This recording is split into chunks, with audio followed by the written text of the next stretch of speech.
Welcome to the first episode of the Rebuilding the Black Family podcast. Thank you for joining us. My name is Carl Lewis, pastor of Foundation for Life Church in the city of Toronto, Ontario, Canada, founder of Foundation for Life Christian Ministries, an organization dedicated to teaching families, training leaders, and transforming communities. We're thrilled that you've joined us for our first podcast. And the premise, why rebuilding the black family? Well, the premise is this: if we don't build our families and our communities, no one else will.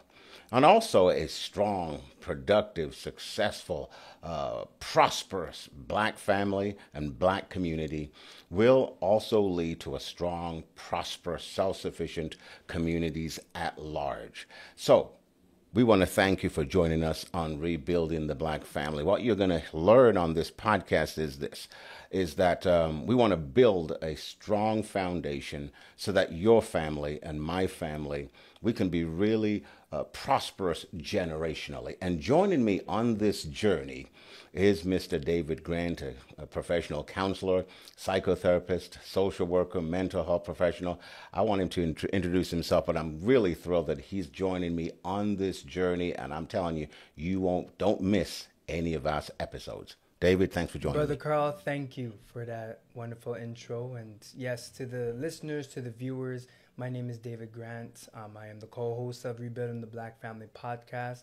I am a psychotherapist, social worker, counselor, whichever term suits you. I go by many titles. Healer, in some circles.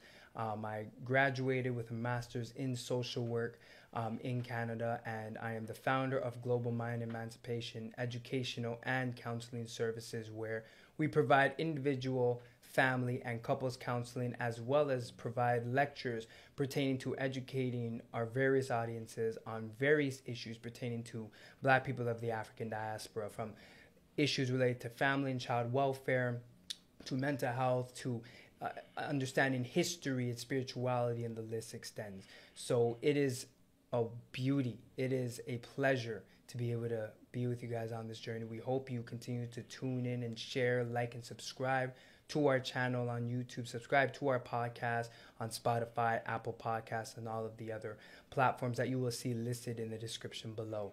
So today, we will be discussing the beauty of being Black. What does that mean? The beauty of being African.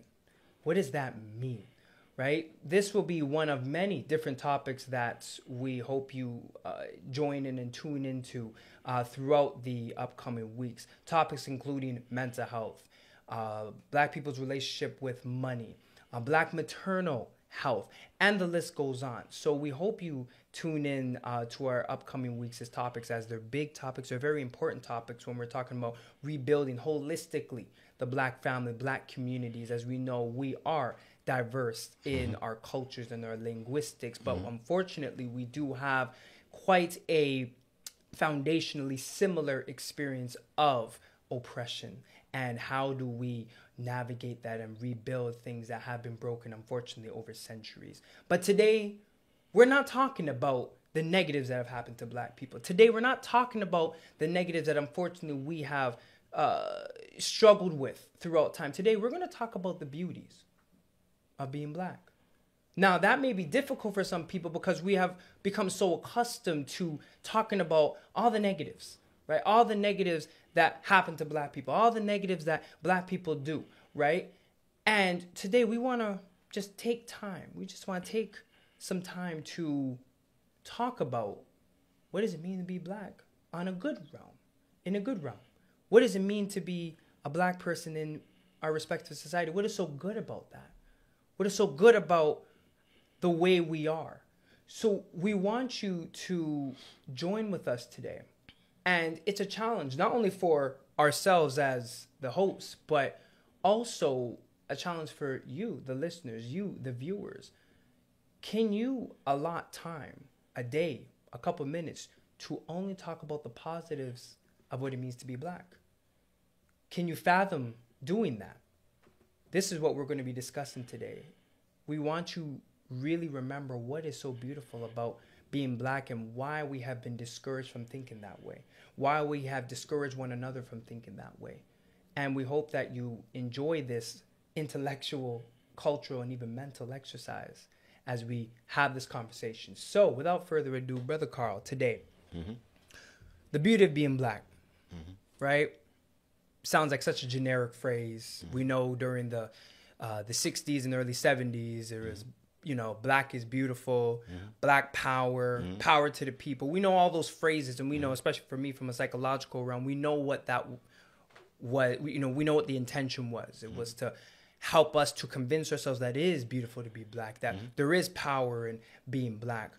You know, what does that mean today when we think of black people and, you know, what we're, who we are today and who we've always been? What are your thoughts on that? That's a great statement, or maybe a question, because it's pretty broad. Yeah. I think it goes from getting up in the morning, not that I'm vain, completely vain, and looking in the mirror and say, man, you look real nice today. Beautiful. Yep. As the OT Genesis song goes, I look real good today, right? For all my young people, you guys know what I'm talking about. But yeah, no. But it's that sense of knowing that, you know what, I'm made in the image of God.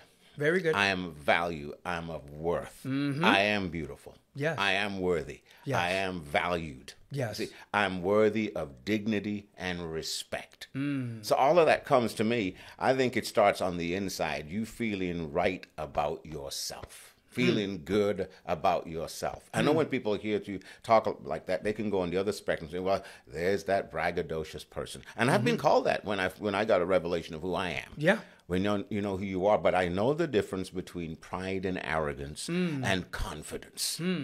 Again, so then the confidence, when you talk about black is beautiful, it's known, yes, I am beautiful. Yeah, you're seeing yourself as connected to that. Exactly. That's to describe you. And so when you see yourself right, then you know what? I am worthy of dignity. It's like telling my girls from when they were small, I said, never allow anyone to talk down to you. And in fact, I went so far to say, I give you permission, if an adult talks down to you, walk away from them. Very good. Now, some people say, well, that's being rude. No. I didn't want them to get used to someone, no matter who they were, to speak down to them. Yes. So to me, all of that is involved in black is beautiful. Wonderful. Wonderful. You know, it's so true when I think of that, yes, I too strive to encourage, but there was always this pride that I had in being black. So yeah, like you, I'll look in the mirror and I'll say, my gosh, look at that chocolate skin, right? My goodness, I have great fluorescent, smooth skin. You know what I mean? That I got from my parents. Like when you look at black adults, right?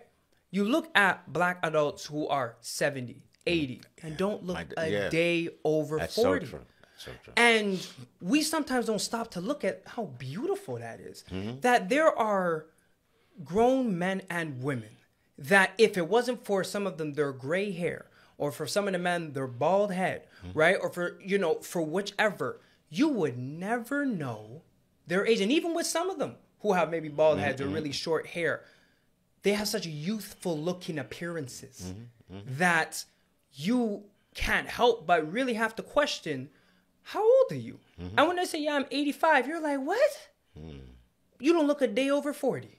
You don't look a day over 45. And then imagine when you look at our babies. When I look at, I don't mean to toot my own horn, but when people see my kids and they see these beautiful pearly whites, that beautiful, milk chocolate skin, my son and my daughter, and when they look at them, they're like, my gosh. I always say black kids are gorgeous. Call me biased, but I think black kids are some of the most gorgeous babies on the planet. And I would actually be bold enough to say I don't think anybody would disagree with me. Can I say that? Yeah, you can. Can I but say you see, that? what you're saying, though, that is the way you should feel about yourself. Very good. And if we go back to, did God make a mistake? When he created all the colors? He's the originator of all the colors. Very good. So tell me, when we talk like this, then I think we're exalting him and his creation, and we're saying, man, I'm so glad. Yes. I came out. This is the way I am. You made me. You must be really happy. And you know what? Even with that topic, again, should I be so bold enough to bring out historical facts? When we think about God and him creating all the different colors and understanding that we all come from one woman and man. Mm-hmm. It has continuously been said that the first people on the planet were African. But we should say this: that is not just someone saying that. That is Say it. That is scientifically proven. Say it. Okay, so this is not just historical fact. Come on, we're now. talking the scientist. The science is behind it. And so we're talking scientists of every color. Everyone do their own research. Even reluctantly. But some of them very clearly. Yes. I mean, very boldly in their books. And also, this is not new truth. This is not new truth. If you check the documents out, people have known this over 100 years ago. Unfortunately, it's been concealed from many other people. Exactly. But as you said, in all that encompassing understanding of the creation of the first people and where we derive from, place-wise and people-wise, mm-hmm. It has consistently been that African people, naturally from Africa, in terms of location, some mm-hmm. say it's in the region that we called Ethiopia, which encompassed today's Ethiopia and Kenya and Botswana, mm-hmm. basically that eastern part of Africa. Mm-hmm. Regardless of what we want to debate, first people look like you and me. Mm-hmm. And black people need to understand that. Because before we are looking towards any other group for validation, we have to look at ourselves as the oldest living people on this planet. We come from the oldest lineage the world has ever known. That without us, there would be no world, population. And think about this, though, because all of this, there is a genius behind it. There is an intelligence behind it. Yes. Now, the scientists and all the color experts, they know this. Yes. There's only one color from which all other colors can come. We're just talking, and that is black. Light. So you understand, so people look at it out of bias. Yep. And out of prejudice. Yep. And maybe sometimes out of an evil intention, we don't want to face the truth. And that's another thing why we want you to, our listeners, please understand, this is about the truth. Mm-hmm. This is about communicating truth. We're not trying to be revisionists, as one would say. Yeah. And so the biggest thing is this. We want to make sure that we're communicating truth, not hate, not bitterness. We're not into that.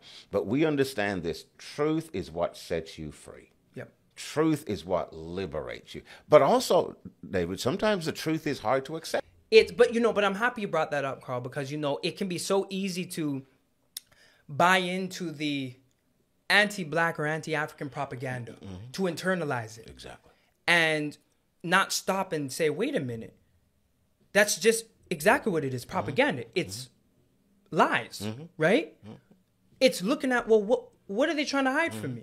Why would they lie to me? And not accepting, let's get into this point, and I'm so glad you kept us on track, by the way, to realize, no, out of that came the realization, no, black is beautiful. Very good. You are beautiful the way you are. Yes. You see, you don't need to adopt something else. And that's what we're telling you today. Yes. that black is beautiful. You don't need to change who you are. That's right. You don't need to manipulate any part of yourself to try to run away from who you are, because what are you running away from? Mm-hmm. You're mm-hmm. running away from beauty to go where? Mm-hmm. Because it's one thing if you're running away from something bad, but what about being black is bad? Mm-hmm. And if you think something about being black is bad, well, who taught you that? That's right. As brother Al-Hajj Malik Al-Shabazz, better known as Malcolm X, said, who taught you that? Mm-hmm. Hate the color of your skin. Who taught you to hate the shape of your nose? Who taught you that? Mm-hmm. And why would somebody teach you that? Because again, we want to get back to what were they trying to hide from you? Mm-hmm. What were they trying to hide? Mm-hmm. What were they trying to hide from me, from you? Why would they try to discourage us from chanting a mm-hmm. innocent phrase like black is beautiful? Like Black Lives Matter. Mm-hmm. Just matter, not just, more just than. Just matter. Yeah. Because our lives are beautiful. Mm-hmm. But you know what you're doing? You started this out by saying, let's name those things that are beautiful.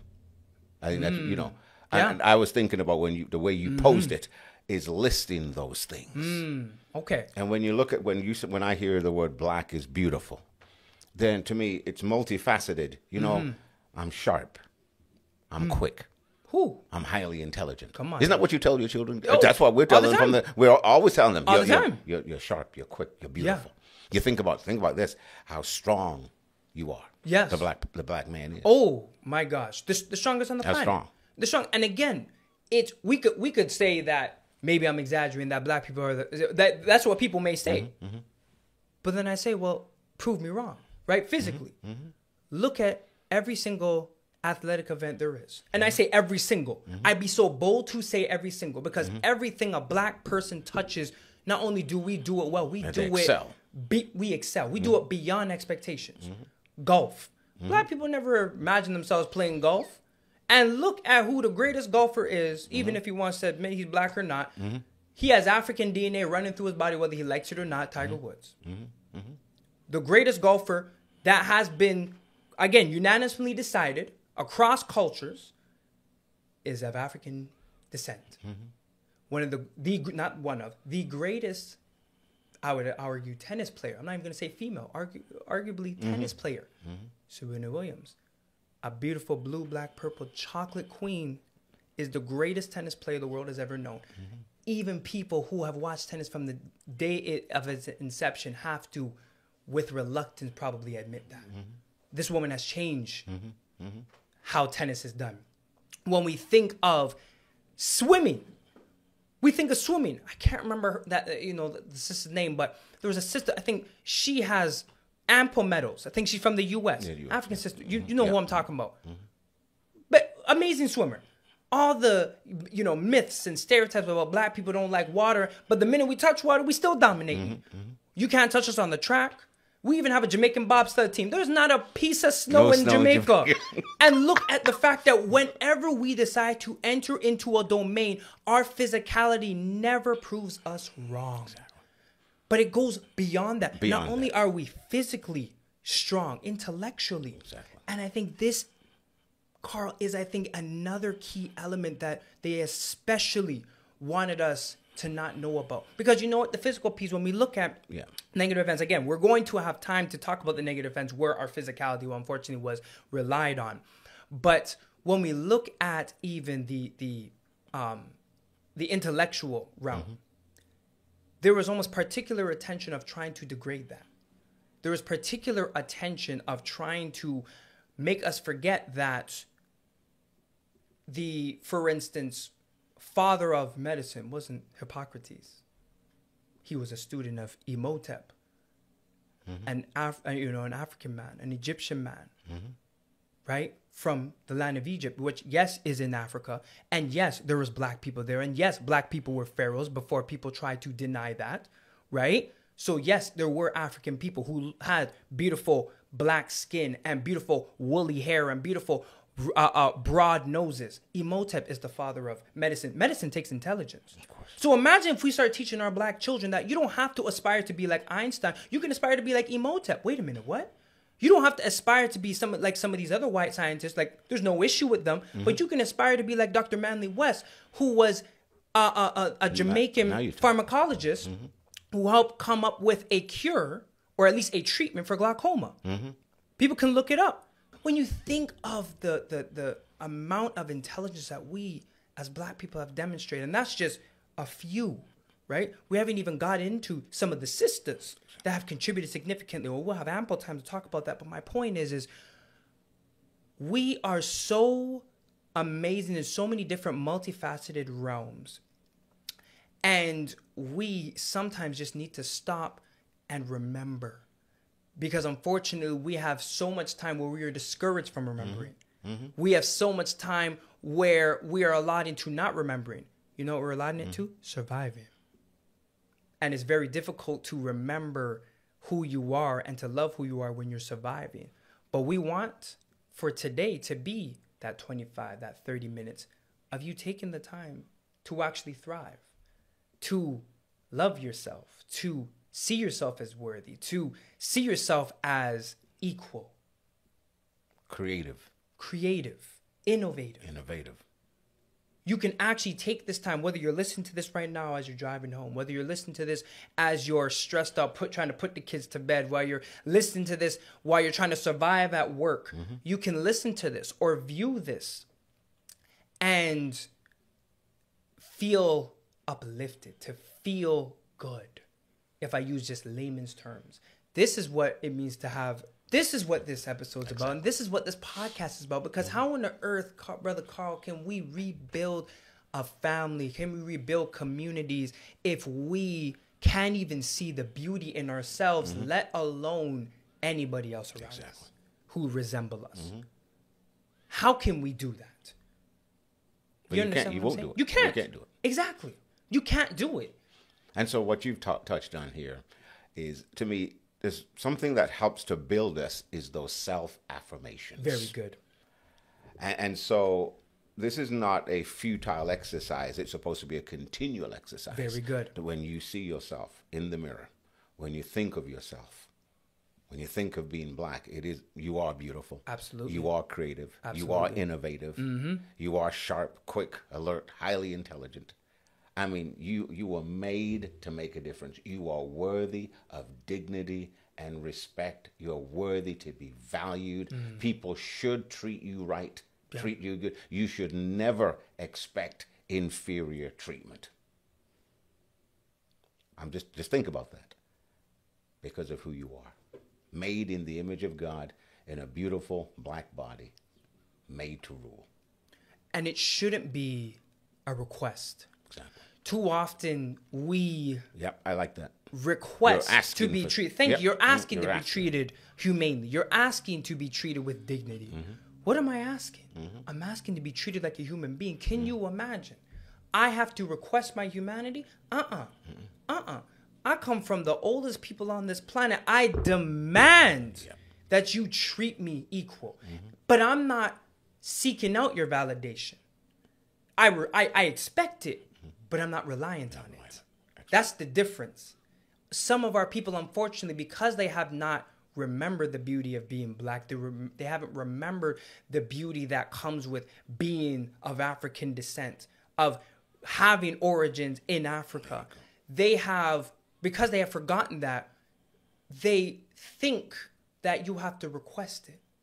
You have to request for other people to treat you as you should be treated. You have to request for other people to remind you, who don't resemble you, that you are beautiful. You have to help get them, you request for them to remind you.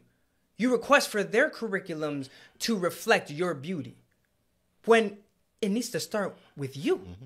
It needs to start with your family. It needs to start in your respective communities. That's where it needs to start. That's where it needs to start. And this is what you and I are talking about when we're talking about rebuilding the black family, rebuilding the black community, is it starts with us, and it should only be prioritized by us. That's right. Keyword priority. Prioritize. Yeah. Priority. It's not an add-on. It's not an extension. This is a priority. Because as I always say, in any intimate or grand circle that I have, there can be no other revolution before a psychological revolution. There can be no other revolution before a psychological revolution. And the first element of a psychological revolution is to first love not only yourself, but the people that resemble you. You want to love yourself and therefore be around people that resemble who you are. If you can't do that foundationally, how on the earth can you extend love to anybody else? Now think about it, David. That's like being part of a family. Very good. You're part of a family. You realize a healthy family. Think about your own family. We're talking about Black is Beautiful today. Very good. That when you have a healthy, so when we're feeding a healthy self-image to Very you good. today. That when you look at yourself, that you're not ashamed of yourself. Very good. That you don't think too highly of yourself, but you think right about yourself. And think about the people in your family unit thinking right about themselves. So you think right about yourself, you think right about them, they're thinking right about one another. That is a healthy family. Very good. So when you talk about Black is Beautiful, what do we think we're talking about? Listen, you come from a line of kings and queens. And You scientists. come from a line of and engineers. Warriors. Warriors. Sorry, I interrupted. I want to make sure that we have a very holistic It's holistic, understanding. yeah. Right? Because you think, yes, kings and queens and scientists and herbalists and chiefs and musicians and artists Doctors. and warriors, Yep. female and male. Yep. Let's not be sexist. There was female warriors, right? We came from matrilineal societies where the women Women were power. were queens. Queens. Heads of entire countries for generations. We need to understand this is your lineage. This is your lineage. This is who you have to look to when you're thinking about where can my motivation come from? Who can I look to for motivation? Of course, notwithstanding the fact that at our inner core is God, is the Most High, is the Creator who created all of this to manifest. When we can remember that, then we can start to see the difference in how we perceive the world, how we begin perceiving ourselves, let alone everybody else in that community. But as we wrap up today, Thank you for joining us on the first episode of Rebuilding the Black Family. We're so glad that you could join us. And remember, we're here because we want to speak truth to you. Because as you know the truth makes you free. Very and good. you will fulfill your God-given purpose and destiny. So join us next time on the next Rebuilding the Black Family. thank you.